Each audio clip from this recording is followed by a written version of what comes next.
Bro, apakah menurut lo open BO, bayar cewek buat enak-enak diranjang lebih bagus daripada jadi budak cinta, jadi badut, kecanduan JOLI, atau ngesim? Ini menarik. Disclaimer ya bro. Sebelum gua jawab, gua tegaskan dulu. Kalau gua nggak punya hak ngelarang-larang apa yang mau lo lakuin. Mau lo ngesim, jadi badut, JOLI sehari 13 kali, atau mau open BO, itu keputusan lo sendiri sebagai pria dewasa. Gua cuma mau share perspektif pandangan gua buat nambah referensi lo. Yang pertama, main sama cewek yang open BO itu, risiko ketularan penyakitnya jauh lebih tinggi. Berdasarkan studi dari Dr. Samir Zangvi tahun 2021, ada yang namanya sexual exposure, yang artinya risiko lo ketularan penyakit itu bukan cuma dari berapa banyak pasangan lo enak-enak, tapi juga dari berapa banyak pasangan enak-enak si cewek. Misal, cewek masih baru open BO sambilan seminggu 3 kali. Sebulan katakanlah dia dapat 10 tamu. Setahun berarti 120 tamu. Kebetulan dia masih baru banget, baru setahun terjun di dunia ini. Kalau lo enak-enak sama cewek ini, berarti lo punya faktor risiko ketularan penyakit dari 121 orang. Satu dari si cewek, ditambah 120 dari cowok tamu enak-enak si cewek sebelumnya. 120 orang bro, itu hitungannya kalau si cewek masih baru setahun open BO dan cuma terima 10 tamu sebulan. Gimana kalau lo main sama cewek yang ngejadiin hal ini sebagai kerjaan tetap? Misal, terima 3 tamu sehari, sebulan 50 tamu, setahun 600 tamu, dan dia udah kerja 3 tahun di bidang ini. Berarti faktor risikonya lo ketularan penyakit dari 1.801 orang. Serem kan bro? Yang kedua, ada yang punya alasan kalau open BO nggak melibatkan perasaan, main, bayar, pulang, jadi nggak baper. Ini dia bro, ternyata cukup banyak orang yang justru baper sama cewek-cewek BO, yang harusnya cuma sekedar jadi penjual jasa sama tamunya, berlanjut jadi sering chat, saling kasih perhatian, jadi langganan tetap, sampai akhirnya lo pengen jadiin dia pacar. Wajarlah muncul perasaan karena kalian berdua ngelakuin hal yang intim banget. Apalagi buat cowok-cowok yang gak punya pengalaman sama cewek di dunia nyata, langsung coba open BO, pasti kejebak. Celakanya, cewek yang kerja di dunia BO ini jauh lebih jago mainin cowok daripada cewek biasa. Yang dimainin bukan cuma perasaan bro, tapi juga isi dompet dan kelangsungan hidup lo. Mereka jauh lebih jago bikin cowok baper karena jam terbangnya tinggi. Tahu titik-titik mana aja yang harus disentuh baik di badan maupun hati biar cowok terpikat. Ini ada hubungannya sama poin berikutnya, yaitu yang ketiga.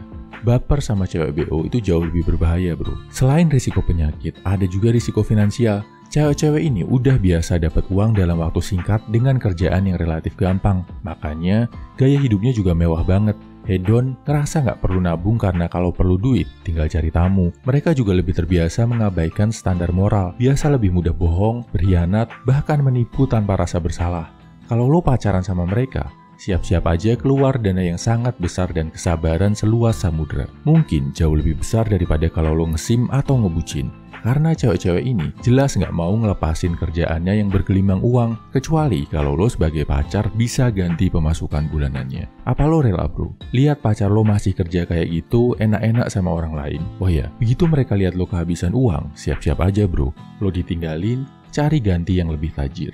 Udah banyak cowok yang duitnya terkuras habis, asetnya hilang, ditinggal keluarganya karena ngebucin sama cewek BO. Jangan sampai lo kena bro. Yang keempat, ini bahaya banget. Lo jadi terbiasa berpikir kalau cewek bisa dibeli dengan uang, menganggap wanita sebagai objek pelampiasan nafsu yang akan selalu bilang ya selama lo kasih duit. Kalau ini udah kejadian, rasa kemanusiaan lo akan hilang bro. Lo akan jadi pria yang hatinya rusak, kerusakannya jauh lebih susah dibenerin daripada kerusakan karena patah hati atau ngebucin. Kesimpulannya, ini 4 risiko berbahaya open BO yang harus lo pahami bro. 1.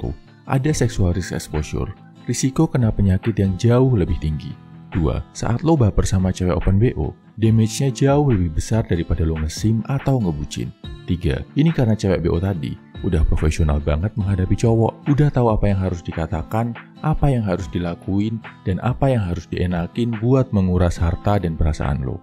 Nomor 4, bisa bikin rasa kemanusiaan lo hilang, menganggap wanita sebagai objek yang akan selalu bilang ya selama lo kasih mereka duit. Nah, jadi kalau nggak boleh COLI, nggak boleh ngesim, nggak boleh open BO, cara gua melampiaskan hasrat gimana bro? Sekali lagi gua nggak ngelarang bro. Siapa gua ngelarang-larang lo yang udah dewasa? Yang penting lo pahami risiko plus minusnya dan lo paham cara minimalisir risikonya.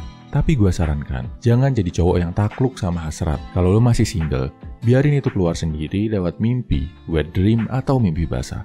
Simpan hasrat lo, pakai sebagai energi ekstra yang bikin lo punya tenaga untuk olahraga, belajar, dan improve diri. Sampai nanti, Lo udah benar-benar siap ketemu pasangan berkualitas yang satu visi, yang menurut lo benar-benar layak menerima benih dari lo. Ini jauh lebih positif daripada lo cari-cari jalan pintas buat memuaskan hasrat.